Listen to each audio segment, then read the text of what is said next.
서울의 가장 낡고 소란스러운 남대문 시장 김진우는 그곳의 무법자이자 왕이었다. 낡은 자전거를 고개처럼 몰아 배달을 하고 깐깐한 상인들과 재치 있는 입담으로 흥정을 하며 자신보다 어린 동생들의 목까지 챙기는 소년. 고아라는 사실은 그의 어깨를 짓누르는 짐이 아니라 오히려 그를 더 강하고 단단하게 만드는 갑옷이었다. 그의 눈은 언제나 이 거칠고 비정한 세상의 허점을 꿰뚫어보는 날카로운 빛으로 번뜩였다. 그날 오후 시장의 풍경에 어울리지 않는 한 노인이 나타났다. 값비싼 옷을 입었지만 어딘지 모르게 길을 잃은 사람처럼 불안하고 슬픈 눈빛을 한 남자. 그는 바로 20년 전 잃어버린 손자의 마지막 흔적을 찾아 절박한 순례길에 나선 유신그룹의 한영철 회장이었다. 그는 아들 내외가 사고를 당하기 직전 마지막으로 살았던 동네를 수십 년 만에 다시 찾은 것이었다. 그의 눈에는 모든 풍경이 아픈 기억의 파편처럼 박혀들었다. 바로 그때였다. 짐을 가득 실은 오토바이 한 대가 미친 듯이 골목을 질주해왔다. 사람들의 비명과 함께 노인은 피할 겨를도 없이 그 자리에 굳어버렸다. 오토바이가 노인을 덮치려는 찰나바람처럼 나타난 진우가 그의 몸을 밀쳐냈다. 거친 마찰음과 함께 두 사람은 바닥에 나뒹굴었다. 진우 덕분에 노인은 큰 부상을 피했지만 그 충격으로 진우가 목에 걸고 있던 낡은 은 목걸이가 끊어지며 바닥으로 떨어졌다. 괜찮으세요, 할아버지? 진우는 자신의 무릎에서 흐르는 피는 신경 쓰지도 않은 채 놀란 노인을 먼저 챙겼다. 그는 바닥에 떨어진 목걸이를 주워들었다. 부모님이 남겨주신 유일한 유품. 다행히 펜던트는 부서지지 않았다.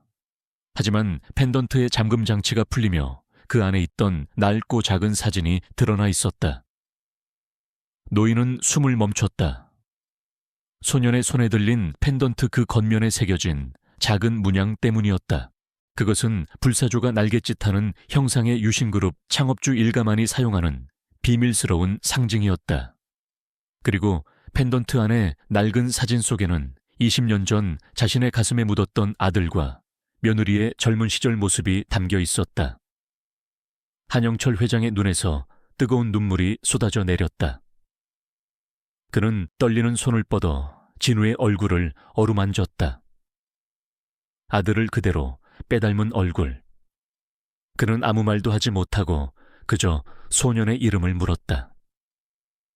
김진우입니다. 시장 입구의 검은색 세단 안에서 윤 비서는 이 모든 광경을 심장이 멎는 듯한 심정으로 지켜보고 있었다.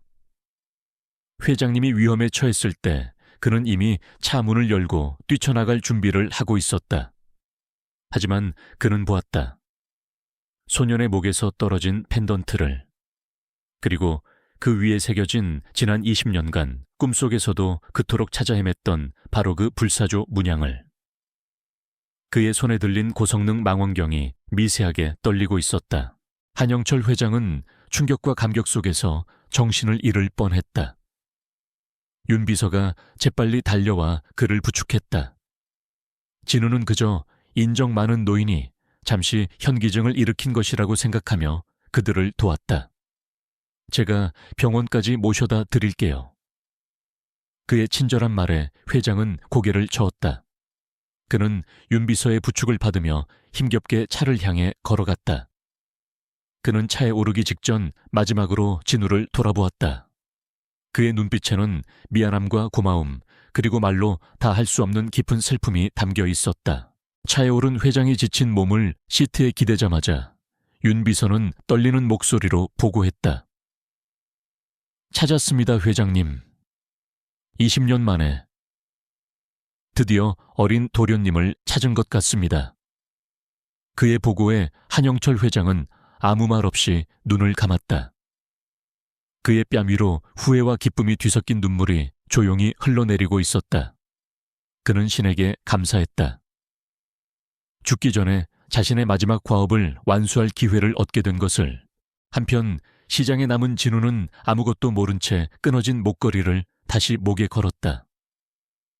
그는 방금 전의 소동을 대수롭지 않게 여기며 다시 자신의 일상으로 돌아갔다. 그는 전혀 알지 못했다.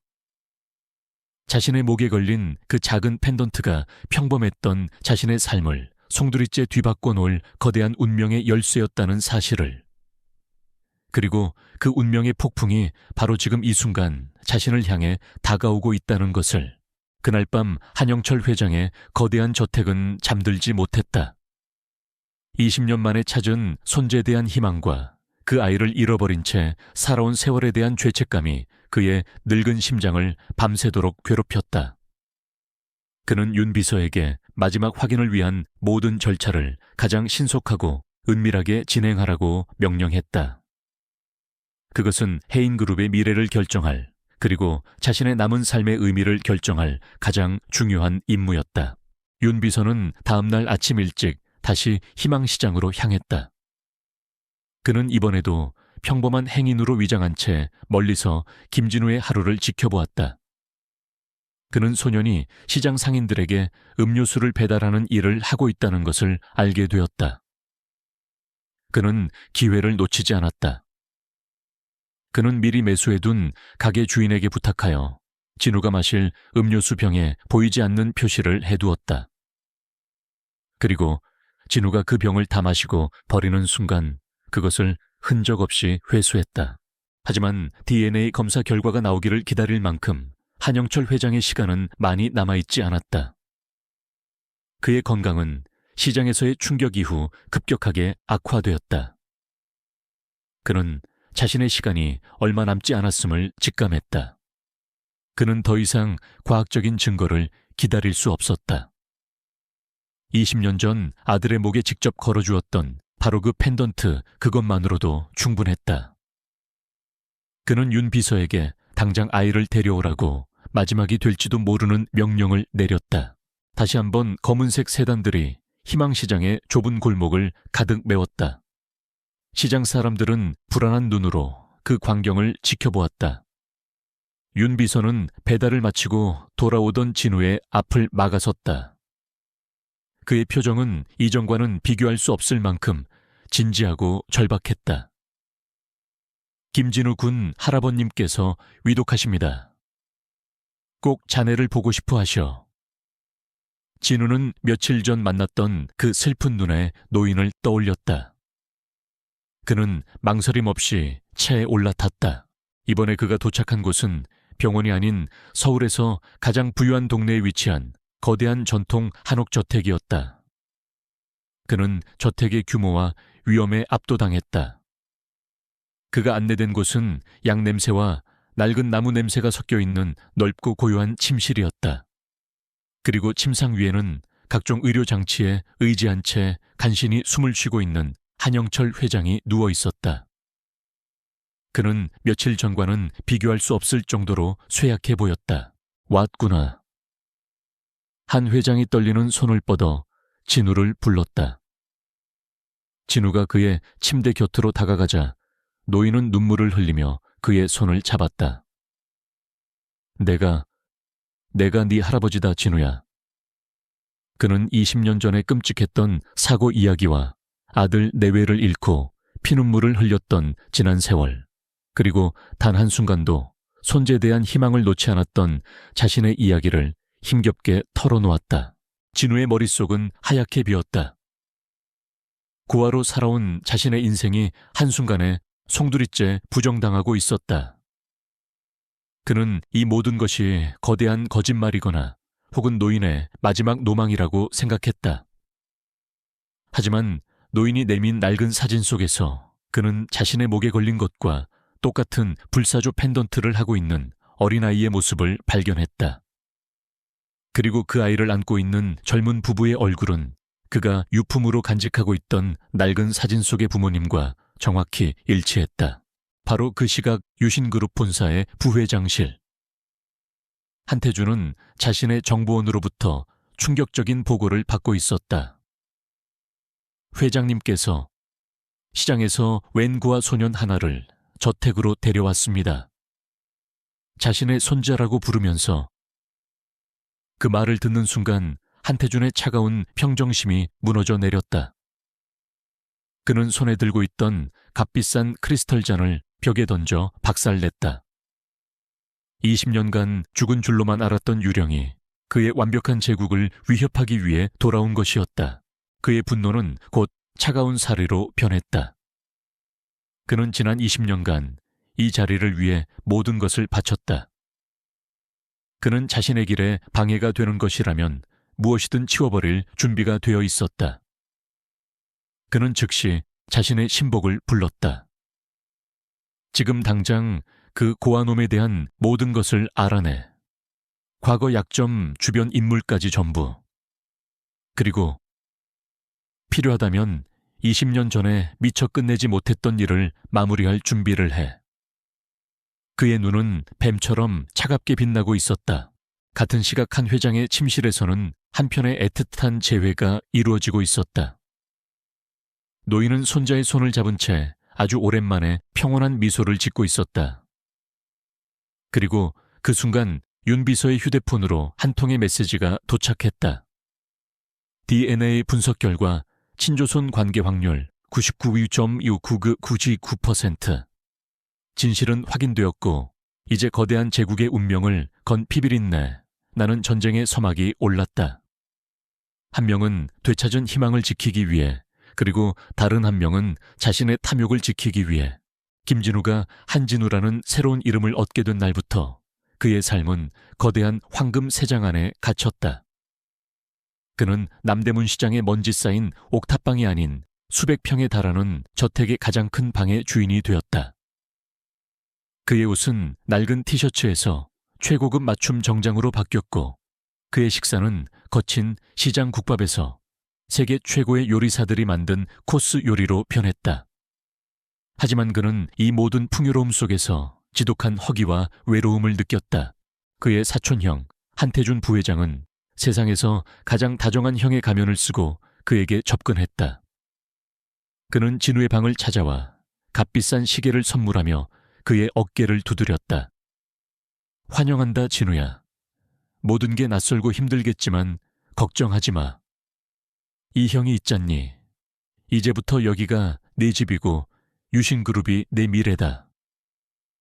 그의 목소리는 따뜻했지만 그의 눈빛은 자신의 영역을 침범한 낯선 짐승을 보는 것처럼 차갑고 경계심으로 가득했다. 진우는 거리에서 살아남으며 사람의 눈빛 뒤에 숨겨진 진실을 읽는 법을 터득했다. 그는 태준의 위선을 꿰뚫어 보았지만 순진하고 어리숙한 동생을 연기하며 그의 환대에 고개를 숙였다. 고맙습니다, 형님. 앞으로 많이 가르쳐 주세요. 그렇게 두 사람의 보이지 않는 전쟁은 서로를 향한 거짓된 미소와 함께 시작되었다. 태준의 첫 번째 함정은 그가 돌아온 것을 환영하는 공식적인 가족 만찬 자리에서 펼쳐졌다. 그는 진우의 경험 부족을 공개적으로 망신시켜 그의 자격에 대한 의구심을 심어줄 계획이었다. 식탁 위에는 수십 가지의 낯선 식기들이 놓여 있었고 복잡한 프랑스 코스 요리가 차례로 나왔다. 태준을 따르는 다른 친척들은 진우가 실수를 저지르기만을 기다렸다는 듯이 흥미로운 눈으로 그를 지켜보고 있었다. 진우는 당황하지 않았다. 그는 잠시 포크와 나이프를 내려놓고 솔직하게 자신의 무지를 인정했다. 그는 부드러운 미소와 함께 자신을 지켜보던 가장 연장자인 작은 할머니에게 물었다. 할머님, 죄송하지만 시장에서는 젓가락 하나면 모든 걸 먹을 수 있었는데 여기는 너무 복잡하네요. 혹시 가르쳐 주실 수 있으신지요? 그의 솔직하고 꾸밈없는 태도는 오히려 그의 순수함을 돋보이게 만들었다. 그의 겸손한 태도에 딱딱했던 식사 자리의 분위기는 부드럽게 풀렸다. 한영철 회장은 손자의 정직함에 만족스러운 미소를 지었고 다른 어른들 역시 그의 기지에 감탄했다. 태준의 첫 번째 계획은 그렇게 그를 비웃음거리로 만들기는커녕 오히려 그의 긍정적인 이미지만을 부각시킨 채 허무하게 실패로 돌아갔다. 며칠 뒤 태준은 두 번째 함정을 팠다. 이번에는 그의 무능함을 경영진 앞에서 증명할 계획이었다. 그는 그룹의 신사업과 관련된 수백 페이지에 달하는 복잡한 재무보고서를 진우에게 던져주었다. 그리고는 가족들이 모두 모인 자리에서 그 보고서에 대한 의견을 물었다.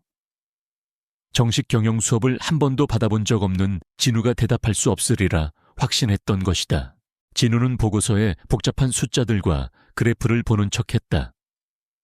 하지만 그의 눈은 다른 곳을 향해 있었다. 그는 보고서의 가장 마지막 장 공장의 낮은 생산성에 대한 간략한 언급과 그가 비서실을 통해 몰래 입수한 직원 만족도, 조사 보고서의 내용을 머릿속에서 연결시키고 있었다. 이 숫자들은 결과일 뿐 원인이 아니라고 생각합니다. 그가 입을 열자 모두의 시선이 그에게 쏠렸다. 제가 본다른 자료에 따르면 해당 공장의 직원들은 열악한 근무 환경과 낮은 임금 때문에 의욕을 잃은 상태입니다. 기계를 바꾸기 전에 사람의 마음을 먼저 얻어야 합니다. 직원들이 행복하지 않은 회사는 결코 성장할 수 없습니다. 그의 대답은 재무제표의 숫자 노름에만 익숙했던 모든 사람들의 허를 찌르는 것이었다. 그것은 경영학 교과서가 아닌 거리에서 사람들과 부대끼며 배운 살아있는 지혜였다. 한영철 회장은 손자의 통찰력에 깊은 감명을 받았다. 자신 역시 맨손으로 사업을 시작했던 시절 가장 중요하게 생각했던 가치를 손자가 정확히 꿰뚫어 보고 있었던 것이다. 태주는 분노로 얼굴이 굳었지만 아무런 반박도 할 수 없었다. 그의 두 번째 계획 역시 진우를 더욱 빛나게 만들어준 채 실패로 돌아갔다. 그날 밤 진우는 자신의 거대한 방에 홀로 남았다. 그는 가까스로 두 번의 전투에서 승리했지만 앞으로 더 거대한 전쟁이 기다리고 있음을 직감했다. 그는 이 차가운 궁전에서 자신의 편은 아무도 없다는 것을 알았다. 그는 서랍 깊숙이 숨겨두었던 낡은 선불폰을 꺼내 단축키 1번을 길게 눌렀다. 전화기 너머로 세상에서 가장 그리운 목소리가 들려왔다. 나다 꼬마야. 밥은 먹고 다니냐. 시장 떡볶이 가게 할머니의 목소리였다. 그럼요 할머니. 저 잘 지내요. 그의 목소리가 가늘게 떨려왔다. 그는 이 황금 세장 안에서 자신이 지켜야 할 것이 무엇인지를 다시 한번 가슴에 새겼다. 강진우의 예상치 못한 선방에 한태준의 인내심은 바닥을 드러내기 시작했다.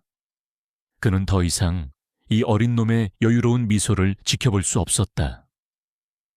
그는 사소한 사회적 함정이나 지적 테스트가 아닌 진우의 숨통을 끊을 수 있는 더 확실하고 치명적인 덫을 놓기로 결심했다. 그의 목표는 이제 진우를 망신시키는 것이 아니라 그룹에서 완전히 추방시키는 것이었다. 그의 새로운 무대는 유신그룹이 조용히 인수를 추진하고 있던 한 작은 로봇 기술 회사였다. 그는 자신의 신복인 박 부장을 움직였다. 계획은 간단했다. 박 부장이 인수에 관련된 모든 기밀 정보가 담긴 노트북을 진우가 자주 이용하는 회사 내의 프라이빗 라운지에 실수로 두고 나온다. 그리고 그 정보가 경쟁사로 유출된 것처럼 꾸며 모든 죄를 진우에게 뒤집어 씌우는 것이었다. 며칠 뒤 진우는 라운지 소파 위에서 잠들어 있는 노트북 한 대를 발견했다. 그의 날카로운 직감은 즉시 위험 신호를 보냈다. 이 거대한 그룹에서 그것도 수천억 원짜리 인수합병을 앞두고 이렇게 허술하게 기밀 정보를 방치할 리가 없었다. 이것은 명백한 함정이었다. 그는 노트북을 열어보거나 무시하는 대신 아무도 예상하지 못한 제3의 선택을 했다. 그는 즉시 노트북을 들고 할아버지의 충신인 윤 비서에게 찾아갔다. 비서실장님 라운지에서 박 부장님의 노트북을 발견했습니다. 중요한 프로젝트 정보가 들어있는 것 같은데 이렇게 관리되고 있다는 것은 심각한 보안 문제인 것 같습니다. 그는 자신이 노트북을 발견한 시간과 장소를 정확히 기록하여 보고했다. 그는 덫에 걸려드는 대신 덫 자체를 문제 삼아 판을 흔들었다. 다음 날 예상대로 사건이 터졌다. 로봇 회사 인수전의 경쟁사가 유신그룹의 비밀 입찰가와 거의 동일한 금액을 제시하며 나타난 것이다. 그룹 내부는 발칵 뒤집혔고 정보 유출에 대한 긴급 감사가 시작되었다. 한태준은 기다렸다는 듯이 박 부장의 노트북이 사라졌다는 사실과 CCTV의 진우가 그 근방을 서성이는 모습이 찍혔다는 조작된 증거를 들이밀며 진우를 범인으로 몰아세웠다. 진우는 곧바로 한영철 회장과 한태준이 주재하는 긴급징계위원회에 소환되었다. 모든 증거는 그에게 불리하게 돌아가고 있었다. 한태준은 승리를 확신하며 매서운 눈으로 그를 몰아붙였다. 네가 그랬지. 네가 박 부장의 노트북을 훔쳐 정보를 팔아넘긴 게 아니냐. 그의 추궁의 진우는 놀라울 정도로 침착했다. 그는 자신이 노트북을 발견했다는 사실을 순순히 인정했다. 네, 제가 발견한 것이 맞습니다. 하지만 저는 그것을 열어보지 않았습니다. 그는 말을 이었다. 저는 그것을 발견하자마자 이것이 심각한 보안 위반이라고 판단하여 즉시 윤 비서실장님께 보고했습니다. 그의 말과 함께 윤 비서가 증인으로 나서 그가 제출했던 시간기록 보고서를 위원회에 증거로 제출했다. 진우에게는 완벽한 알리바이가 있었다. 상황은 순식간에 역전되었다. 진우는 방어에 그치지 않고 날카로운 방역을 시작했다. 그는 위원들을 향해 말했다.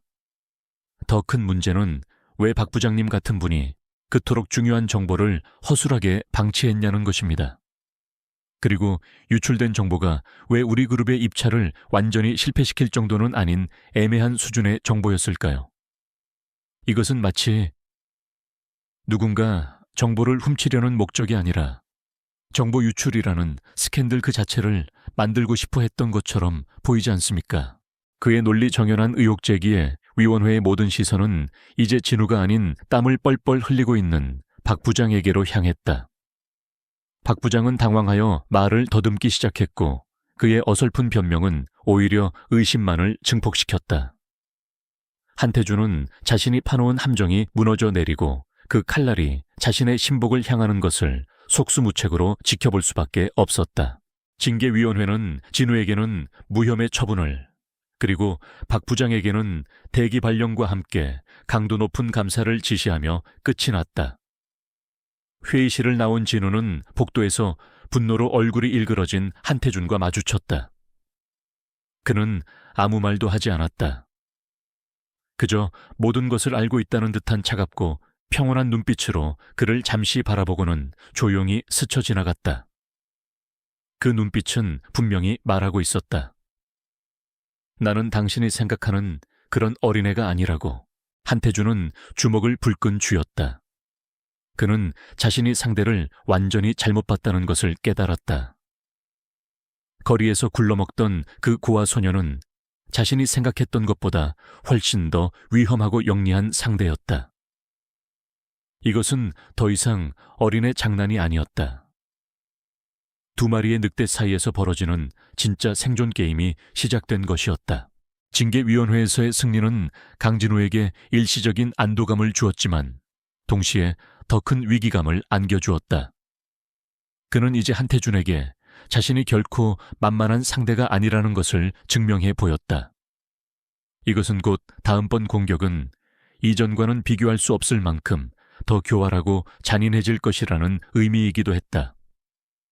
그는 더 이상 혼자서 이 싸움을 감당할 수 없었다. 그에게는 유신그룹이라는 거대한 성 바깥에서 그를 도와줄 믿을 수 있는 아군이 절실했다. 그의 머릿속에 한 사람의 얼굴이 떠올랐다. 박수민. 그와 같은 동네 출신으로 어려운 환경 속에서도 악착같이 공부해 변호사가 된 누나였다. 그녀는 대형 로펌의 화려한 스카우트 제의를 모두 거절하고 다시 동네로 돌아와 가난하고 힘없는 사람들을 위한 작은 법률 사무소를 차렸다. 그녀는 진우가 아는 그 어떤 사람보다 더 똑똑했고 강직했으며 불의에 타협하지 않는 사람이었다. 그날 밤 진우는 자신을 그림자처럼 따라다니는 경호원들의 눈을 피하기 위해 치밀한 계획을 세웠다. 그는 평소 자주 가던 서점에서 자신의 경호팀장에게만 들리도록 오랜만에 친구들을 만나고 싶다고 흘렸다. 그리고는 시장 시절의 친구들을 불러내어 일부러 소란스러운 술자리를 만들었다. 경호원들이 잠시 방심한 틈을 타 그는 뒷문으로 빠져나와 어둠 속으로 사라졌다. 그는 익숙한 골목길을 달려 낡은 건물 2층에 있는 박수민의 사무실로 향했다. 늦은 시간이었지만 사무실의 불은 환하게 켜져 있었다. 그는 창문 너머로 산더미 같은 서류에 파묻혀 있는 수민의 모습을 보았다. 그는 잠시 망설이다가 결심한 듯 문을 두드렸다. 갑작스러운 그의 등장에 수민은 깜짝 놀라 의자에서 일어났다. 그녀의 눈에는 반가움과 함께 유신그룹의 후계자께서 어찌 이런 누추한 곳까지라는 경계심이 섞여 있었다. 무슨 일이야, 진우야. 아니 이제 한진우 도련님이라고 불러야 하나. 그녀의 목소리에는 날카로운 가시가 돋쳐 있었다. 진우는 쓰게 웃으며 그녀의 책상 앞으로 다가갔다. 그는 재벌 후계자의 가면을 벗고 예전의 김진우로 돌아가 그녀를 마주했다. 그는 자신이 처한 상황을 처음부터 끝까지 솔직하게 털어놓았다.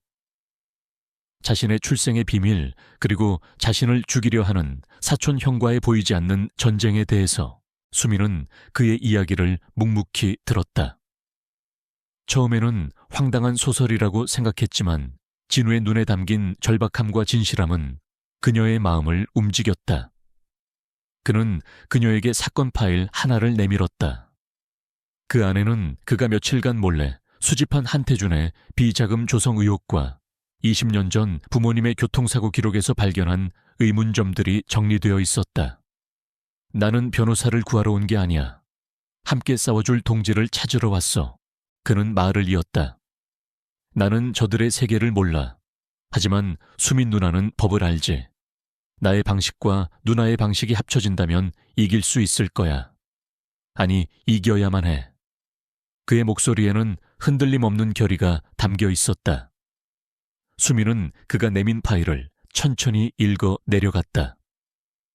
그녀의 날카로운 변호사의 눈은 평범해 보이는 사건 기록들 속에 숨겨진 부자연스러운 연결고리들을 발견해내기 시작했다. 그녀는 진실을 직감했다. 이것은 단순한 경영권 분쟁이 아니었다.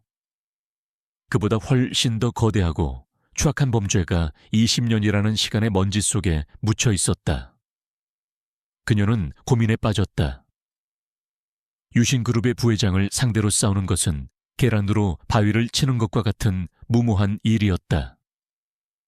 자신의 작은 사무실은 물론 변호사로서의 인생 전체가 끝장날 수도 있었다. 하지만 그녀의 심장 한구석에서 불의를 보면 참지 못하는 뜨거운 무언가가 끓어오르고 있었다. 그녀는 파일을 덮고 진우를 바라보았다. 그의 눈은 여전히 그녀가 알던 시장의 그 소년처럼 곱고 투명했다. 그녀는 마침내 결정을 내렸다.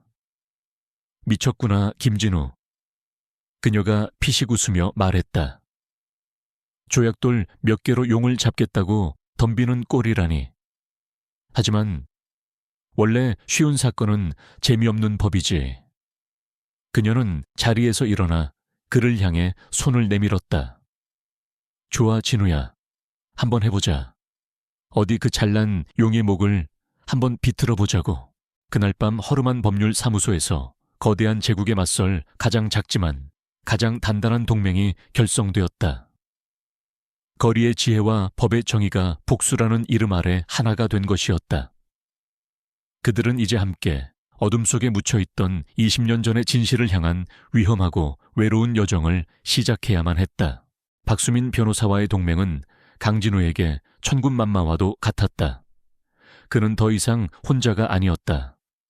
그의 등 뒤에는 이제 법이라는 강력한 무기를 든 든든한 아군이 버티고 있었다. 그들의 첫 번째 목표는 한태준의 자금줄을 추적하여 그의 약점을 찾아내는 것이었다. 하지만 그 과정에서 그들은 예상치 못한 과거의 어두운 흔적과 마주하게 되었다. 수민은 학술 연구라는 명목으로 20년 전 유신그룹과 관련된 모든 법률 기록과 사건 파일들을 열람하기 시작했다.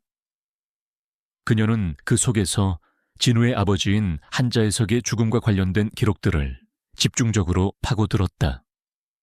당시 한재석은 유신그룹을 이끌어갈 차세대 리더이자 혁신적인 기술을 개발한 천재적인 경영자였다. 그리고 한태준은 그의 그늘에 가려진 야심만만한 조카에 불과했다. 공식적인 경찰 기록은 20년 전의 그날 밤을 빗길 과속으로 인한 단순 브레이크 파열 사고로 기록하고 있었다. 하지만 수민의 예리한 눈은 그 얇고 허술한 보고서 속에서 여러 개의 의문점을 발견해냈다. 재벌가의 후계자가 사망한 중대한 사건임에도 불구하고 수사는 불과 이틀 만에 종결되었다. 그리고 보고서의 가장 마지막 부분에 아주 작은 글씨로 적힌 한 줄의 메모가 있었다.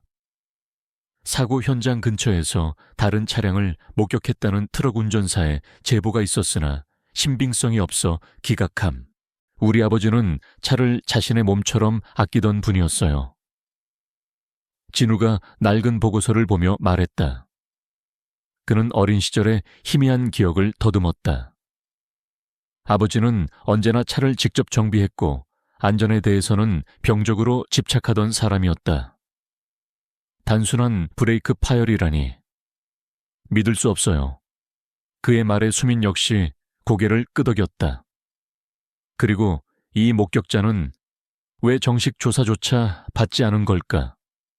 마치 누군가 의도적으로 그의 입을 막아버린 것처럼. 그 순간 진우의 머릿속에서 모든 것이 바뀌었다.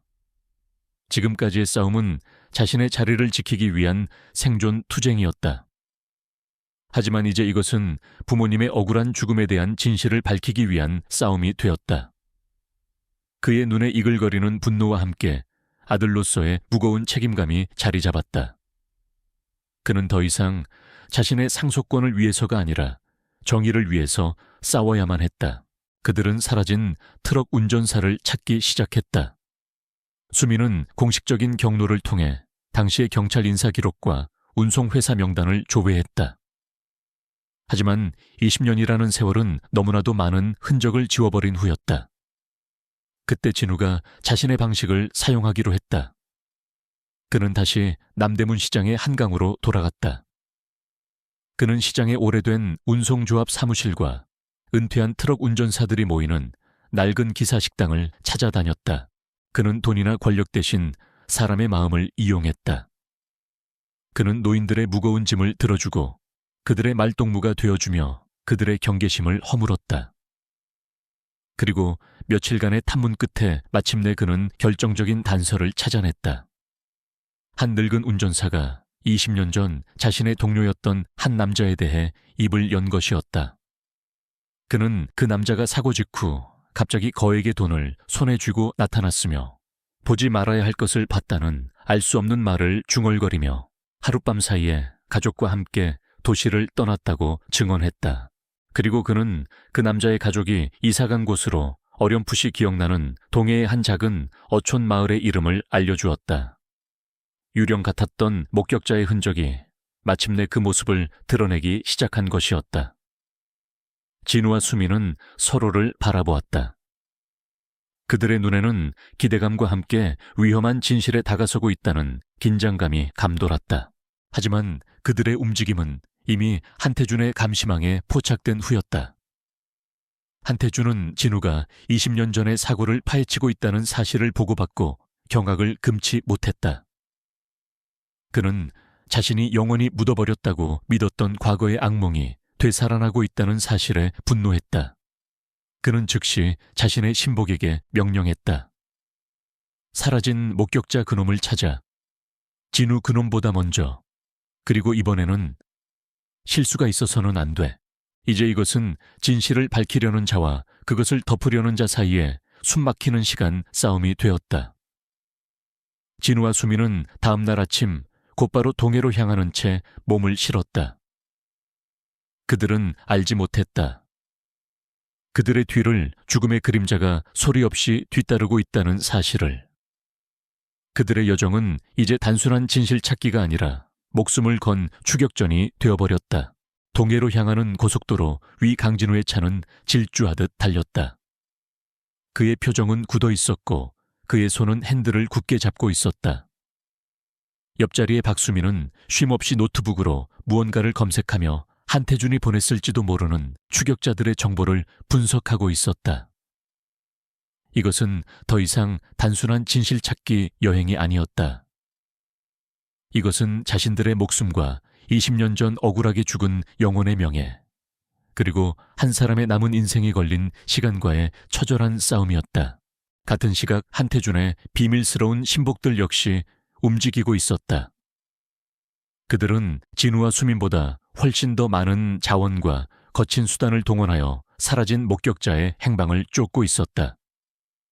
그들은 낡은 서류 속에 먼지처럼 흩어져 있던 최인호의 과거를 파헤쳤고 그의 희미한 흔적을 따라 동해의 작은 어촌 마을로 향하고 있었다. 그들의 목적은 대화가 아니었다. 영원한 침묵이었다. 진우와 수민이 지도에도 잘 나오지 않는 작은 어촌 마을에 도착했을 때 해는 이미 서쪽으로 기울고 있었다. 짠내 섞인 바닷바람과 갈매기들의 울음소리만이 그들을 맞았다. 마을 사람들은 낯선 외지인들의 등장을 경계심 가득한 눈으로 쳐다보았다. 수민이 먼저 다가가 최인호의 낡은 사진을 보여주며 탐문을 시작했지만 모두가 약속이라도 한 듯이 모른다는 대답만 되풀이했다. 그때 진우가 그녀를 막아섰다. 그는 도시의 방식이 이곳에서는 통하지 않는다는 것을 알았다. 그는 차에서 내려 묵묵히 그물 손질을 하고 있는 늙은 어부에게 다가갔다. 그는 아무것도 묻지 않고 그저 옆에 앉아 서툰 솜씨로 그물을 함께 깁기 시작했다. 몇 시간 동안 그는 마을 사람들과 함께 땀을 흘리고 그들의 거친 농담에 함께 웃으며 그들의 고된 삶의 일부가 되어갔다. 수민은 처음에는 그의 비효율적인 방식이 답답했지만 곧 그의 의도를 깨달았다. 그는 정보를 얻으려는 것이 아니라 마음을 얻으려 하고 있었다. 해가 지고 작은 선술집에 마을 남자들이 모두 모였을 때 진우는 그들과 함께 막걸리 잔을 부딪혔다. 그는 자신의 화려한 신분을 숨긴 채 그저 서울에서 온 일자리를 찾는 청년인 척했다. 그의 솔직하고 꾸밈 없는 태도에 노인들의 경계심은 서서히 허물어지고 있었다. 바로 그때였다. 마을의 좁은 입구로 어울리지 않는 검은색 고급 세단 2대가 들어섰다. 차에서 내린 검은 양복의 남자들은 마치 점령군처럼 오만한 태도로 마을을 훑어보았다. 그들은 곧장 선술집으로 들어와 다짜고짜 최인호의 사진을 내밀며 그의 행방을 묻기 시작했다. 그들의 무례하고 위협적인 태도에 선술집의 공기는 순식간에 얼어붙었다. 진우와 수민의 심장이 철렁 내려앉았다. 한 발 늦은 것이었다. 마을 사람들은 여전히 모른다고 잡아댔지만 그들의 눈빛은 공포로 흔들리고 있었다. 검은 양복의 남자들은 욕설을 내뱉으며 마을을 샅샅이 뒤지기 시작했다. 진우와 수민은 조용히 선술집을 빠져나왔다. 이제 시간이 없었다. 바로 그때 아까 진우와 함께 그물을 손질했던 늙은 어부가 그들에게 다가왔다. 그는 주변을 살피며 낮은 목소리로 말했다. 저놈들이 찾는 사람이 혹시 벼랑 끝 외딴집에 사는 박씨 영감인가? 그의 말에 진우는 고개를 끄덕였다. 노인은 결심한 듯 손가락으로 마을 끝에 깎아지른 듯한 절벽을 가리켰다. 저쪽이야. 어서 가게. 더 늦기 전에. 노인의 도움으로 그들은 마지막 희망을 향해 달리기 시작했다. 하지만 검은 양복의 남자들 역시 마을 사람들의 불안한 눈빛을 통해 목표물의 위치를 눈치챈 후였다. 그들은 진우와 수민의 뒤를 쫓아 벼랑 끝을 향해 달려오기 시작했다. 마을의 좁고 구불구불한 골목길과 미끄러운 갯바위 위에서 숨막히는 추격전이 벌어졌다. 진우는 시장 골목을 누비던 실력을 발휘하여 수민의 손을 잡고 미로 같은 길을 빠져나갔다. 마침내 그들은 절벽 끝에 위태롭게 서 있는 작은 오두막집 앞에 도착했다. 그리고 그들의 등 뒤로 여러 개의 손전등 불빛이 빠르게 다가오고 있었다. 문을 여세요. 저희는 당신을 해치러 온 게 아니에요. 진우가 문을 두드리며 외쳤다. 안에서는 아무런 대답도 없었다. 추격자들은 이미 10여 미터 앞까지 다가와 있었다. 그는 더 이상 망설일 수 없었다. 그는 어깨로 낡은 나무 문을 여러 번 들이받아 마침내 문을 부수고 안으로 들어갔다. 오두막 안겁에 질린 최인호가 칼을 든 채 부들부들 떨고 있었다. 오지마, 그가 비명을 질렀다. 그들이 당신들을 죽이러 왔어요. 어서 도망치세요. 진우가 절박하게 외쳤다. 오두막이 부서진 문틈으로 검은 양복의 남자들이 포위망을 좁혀오는 것이 보였다. 오두막의 낡은 나무 문이 금방이라도 부서질 것처럼 삐걱거렸다. 밖에서는 한태준의 수하들이 소리치며 문을 열라고 위협하고 있었다. 최인호는 공포에 질려 구석에 주저앉아 머리를 감싸 쥐었다. 박수민은 그를 진정시키려 애썼고 강진우는 방 안을 재빨리 훑으며 탈출로를 찾았다. 하지만 오두막의 뒤편은 칠흑 같은 어둠 속에 아찔한 절벽뿐이었다. 그들은 완벽한 덫에 갇힌 것이었다. 시간이 없어 진우가 나직이 외쳤다. 그는 최인호에게 다가가 그의 어깨를 강하게 붙잡았다. 부드러운 설득을 할 시간은 없었다. 그는 노인의 눈을 똑바로 쳐다보며 절박하게 말했다. 아저씨, 저들이 노리는 건 아저씨의 침묵이에요. 여기서 우리가 모두 죽는다면 진실은 영원히 묻히게 됩니다. 이대로 억울하게 죽을 건가요? 아니면 마지막 순간에라도 진실을 외치고 인간답게 죽을 건가요? 그의 외침은 겁에 질린 노인의 영혼을 뒤흔들었다. 바로 그때 수민이 자신의 휴대폰을 꺼내들어 녹화 버튼을 눌렀다. 말씀해 주세요, 아저씨. 20년 전 그날 밤 무슨 일이 있었는지 저희가 아저씨의 마지막 증언을 세상에 전하겠습니다. 그녀의 단호한 목소리에 최인호는 마침내 결심한 듯 떨리는 입술을 열었다. 그는 죽음의 공포 속에서 15년간 자신을 짓눌러 왔던 모든 진실을 토해내기 시작했다. 그의 고백은 끔찍했다.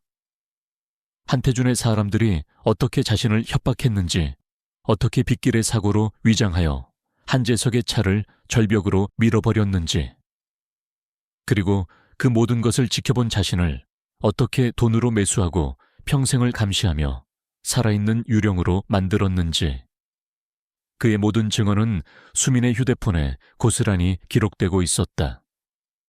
마침내 쾅 하는 소리와 함께 오두막의 문이 부서져 내렸다. 검은 양복의 남자들이 흉기를 든 채 안으로 들이닥쳤다. 진우는 수민과 최인호의 앞을 가로막아 섰다. 그는 싸움꾼이 아니었지만 그의 눈에는 사랑하는 사람들을 지키려는 자의 맹렬한 투지가 불타오르고 있었다. 그는 손에 잡히는 대로 의자와 램프를 집어 던지며 필사적으로 저항했다. 그가 시간을 버는 동안 수민은 최인호를 부축하여 진우가 미리 발견해둔 오두막 뒤편에 낡은 창문으로 향했다. 창문 밖은 아찔한 절벽이었지만 다행히 사람이 간신히 발을 디딜 수 있는 좁은 바위 턱이 있었다. 수민이 먼저 최인호를 창밖으로 밀어내고 자신도 뒤따라 빠져나갔다. 이제 진우만 남았다. 하지만 그가 창문으로 향하려는 순간 한 남자가 휘두른 쇠 파이프에 그의 팔을 정통으로 맞았다. 뼈가 부서지는 듯한 극심한 고통과 함께 그는 바닥에 쓰러졌다. 남자들은 쓰러진 그에게 다가와 마지막 일격을 가하려 했다. 바로 그 순간 밤하늘을 찢는 듯한 거대한 헬리콥터의 프로펠러 소리가 들려왔다. 강력한 서치라이트 불빛이 오두막을 대낮처럼 밝혔다. 한태준의 수하들은 당황했다. 그들의 머리 위로 유신그룹의 로고가 선명하게 박힌 헬기가 나타난 것이었다. 그것은 진우가 만약을 대비해 윤 비서에게 남겨두었던 마지막 비상 계획이었다. 헬기에서 로프가 내려오고 무장한 경호원들이 순식간에 오두막으로 쏟아져 들어왔다. 전세는 순식간에 역전되었다. 한태준의 수하들은 모두 그 자리에서 제압되었다. 경호원들은 부상당한 진우를 부축했고 수민과 최인호 역시 절벽 아래에서 무사히 구조되었다. 진실을 지키기 위한 처절했던 하룻밤의 사투가 마침내 끝이 난 것이었다. 헬기 안에서 수민은 피를 흘리는 진우의 팔을 서툰 솜씨로 지혈했다. 그는 고통으로 신음했지만 그의 눈은 안도감으로 가득 차 있었다. 그는 수민의 손에 들린 휴대폰을 바라보았다. 그 작은 기계 안에 이제 모든 것을 끝낼 수 있는 가장 강력한 무기가 담겨 있었다. 고마워요. 그가 희미하게 웃으며 말했다. 그의 말에 수민의 눈가에 뜨거운 눈물이 맺혔다. 그들은 진실을 손에 넣었다. 하지만 그 대가는 결코 가볍지 않았다. 진우의 부러진 팔은 진실의 무게가 얼마나 무거운지를 상징하는 듯했다. 헬기는 서울의 야경을 향해 날아갔다.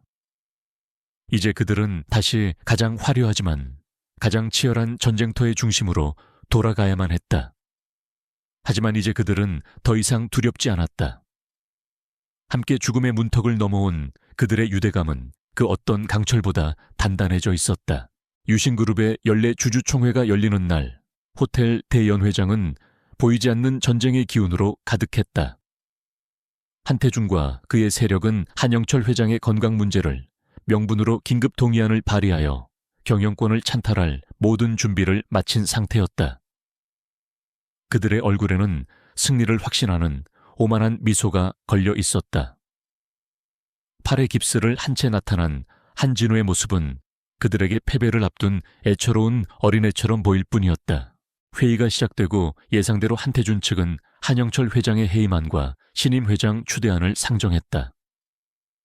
그들은 회장의 건강이 그룹을 이끌기에 부적합하다는 의사소견서를 증거로 내밀며 주주들을 설득하기 시작했다. 분위기는 급격하게 그들에게 유리한 방향으로 흘러갔다. 회사의 안정을 바라는 대부분의 주주들은 강력하고 경험 많은 한태준의 손을 들어줄 것처럼 보였다.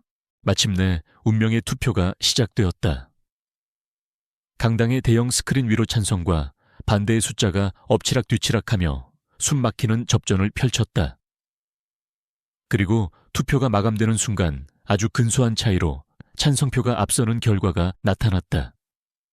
장내가 술렁였고 한태준의 얼굴에는 마침내 모든 것을 손에 넣었다는 황홀한 미소가 떠올랐다. 그는 의장석을 향해 걸어나가며 자신의 시대를 선포할 준비를 했다. 하지만 바로 그 순간 진우가 자리에서 일어나 그의 앞을 막아섰다. 잠깐만요, 부회장님. 아직 끝나지 않았습니다. 그의 목소리는 크지 않았지만 장내의 모든 소음을 잠재울 만큼 단단한 힘이 있었다. 의결을 최종 선포하기 전에 주주 여러분과 이사님들께서 유신그룹의 새로운 회장이 될지도 모르는 이분의 진짜 얼굴에 대해 아셔야 할 것 같습니다. 한태준은 코웃음을 쳤다. 이제 와서 무슨 발악이냐. 패배를 깨끗하게 인정하는 법이나 배우거라. 그는 진우를 밀치고 지나가려 했다. 하지만 진우는 움직이지 않았다. 그는 윤 비서를 향해 고개를 끄덕였고 다음 순간 대연 회장의 모든 조명이 꺼지고 스크린이 밝아졌다. 스크린에 나타난 것은 20년의 죄책감과 공포에 시달린 한 늙은 남자의 얼굴, 바로 최인호였다. 영상 속에서 그는 떨리는 목소리로 20년 전 그날 밤의 끔찍한 진실을 모두 털어놓기 시작했다. 어떻게 한태준의 사주를 받은 괴한들에게 협박을 당했는지, 어떻게 억지로 사고를 위장해야 했는지, 그리고 어떻게 한재석 사장 내외가 탄 차가 다른 채 들이받쳐 절벽 아래로 추락했는지. 그의 생생한 증언에 장내는 경악을 넘어선 충격적인 침묵에 휩싸였다. 그리고 마침내 그의 입에서 결정적인 마지막 증언이 흘러나왔다. 제가 봤습니다. 어둠 속에서 스쳐 지나가는 불빛 아래서 그 차를 몰던 운전자의 얼굴을요. 그는 바로 지금 저 자리에 서 있는 젊은 시절의 한태준 부회장이었습니다. 그 증언과 함께 모든 것이 끝났다. 시간도 소리도 세상 모든 것이 멈춘 듯 했다. 모든 사람들의 시선이 귀신이라도 본 것처럼 하얗게 질려있는 한태준에게 쏠렸다.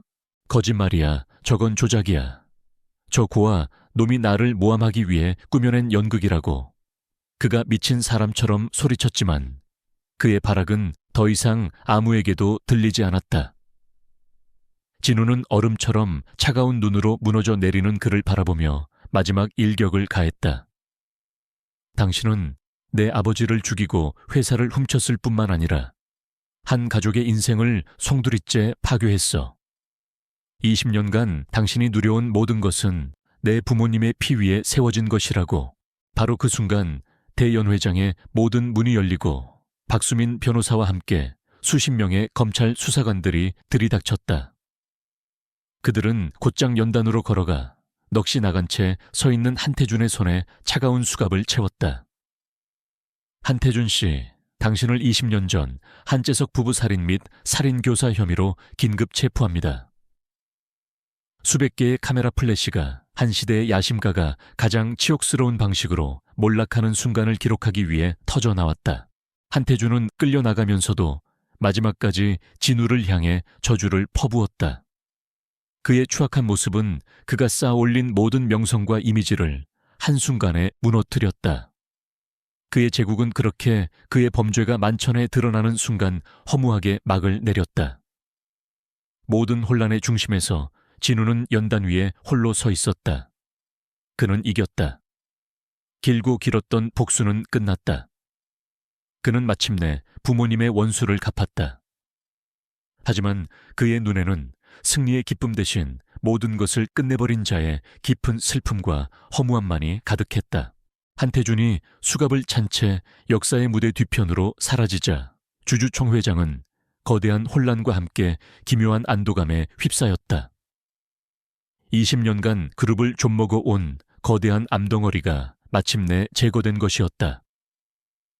병상에서 이 모든 것을 영상으로 지켜보던 한영철 회장은 오열했고 주주들은 만장일치로 한진우를 유신그룹의 유일한 후계자로 공식 추대했다. 길고 길었던 피로 얼룩진 왕위 쟁탈전이 마침내 막을 내렸다. 며칠 뒤 강진우, 아니 이제는 한진우가 된 그는 회장 집무실에 거대한 의자에 처음으로 앉았다. 창밖으로는 그가 마침내 되찾은 왕국 서울의 정형이 끝없이 펼쳐져 있었다. 그는 이겼다. 부모님의 원수를 갚았고 자신의 정당한 자리를 되찾았다. 그의 인생을 지배해온 단 하나의 목표가 마침내 이루어졌다. 하지만 그의 마음속에는 승리의 환희 대신 모든 것이 불타버린 전쟁터 같은 깊은 공허함만이 가득했다. 그는 이 자리에 오르기 위해 자신이 경멸했던 한태준과 똑같은 방식으로 싸워야만 했다. 계략과 술수, 그리고 냉혹한 결단력. 그는 복수라는 이름 아래 자기 자신 안에 잠들어 있던 또 다른 괴물을 불러내야만 했다. 그는 유리창에 비친 자신의 얼굴을 보았다. 그곳에는 더 이상 희망시장에 순수했던 소년 김진우의 모습은 없었다. 차가운 야망과 깊은 고독에 잠긴 낯선 남자의 얼굴만이 존재했다. 그는 이 무거운 왕관의 무게를, 그리고 이 지독한 외로움을 감당할 수 있을지 두려웠다. 바로 그때 집무실 문이 조용히 열리고 박수민 변호사가 들어왔다. 그녀는 더 이상 그의 법률 대리인이 아니었다. 그의 모든 것을 이해하는 그의 유일한 동지이자 친구였다. 그녀는 그의 텅 빈 눈을 보고 그의 곁으로 다가와 나직이 물었다. 그 의자 많이 무겁지? 그녀의 따뜻한 목소리에 진우는 처음으로 자신의 약한 속내를 드러냈다. 모든 것을 걸고 여기까지 왔는데 막상 도착하니 뭘 해야 할지 모르겠어요. 나는 그 사람처럼 변하고 싶지 않아요. 그의 고백의 수미는 그의 책상 위에 놓여있던 낡은 펜던트를 가리켰다. 당신은 그와 달라, 진우야. 당신은 탐욕이 아니라 정의를 위해 싸웠어. 괴물을 잡기 위해 괴물의 방법을 썼다고 해서 당신까지 괴물이 되는 건 아니야. 이제부터가 진짜 시작이야. 당신만의 유산을 만들어갈 시간. 그녀의 말은 어둠 속을 헤매던 그에게 한 줄기 빛이 되어 주었다. 그는 깨달았다. 그의 싸움은 끝난 것이 아니었다. 복수는 끝났지만 그의 진짜 사명은 이제부터 시작이었다. 그는 아버지의 자리를 물려받는 것에 그치는 것이 아니라 아버지가 꿈꿨지만 이루지 못했던 새로운 유신그룹을 건설해야만 했다. 며칠 뒤 한진우는 유신그룹의 신임 회장으로서 첫 번째 기자회견을 열었다. 그 자리에서 그는 구조조정이나 신사업 계획 대신 유신희망재단의 설립을 발표했다. 그의 첫 번째 공식 업무는 이윤 추구가 아닌 나눔이었다. 재단의 첫 번째 사업은 희망시장을 포함한 전국의 낙후된 지역 아이들을 위한 장학사업과 가난한 서민들을 위한 무료 법률 지원 사업, 그리고 청년 창업가들을 위한 지원 사업이었다. 그는 자신이 받았던 세상의 온기를 이제는 세상을 위해 되돌려주기로 결심했다. 그는 또한 박수민 변호사를 희망재단의 법률팀 총괄 책임자로 임명했다. 그리고 희망시장에서 평생을 정직하게 살아온 상인들을 그룹의 사회공헌팀 특별자문위원으로 위촉했다. 그는 자신의 두 개의 세계를 허물고 하나로 만들기 시작했다.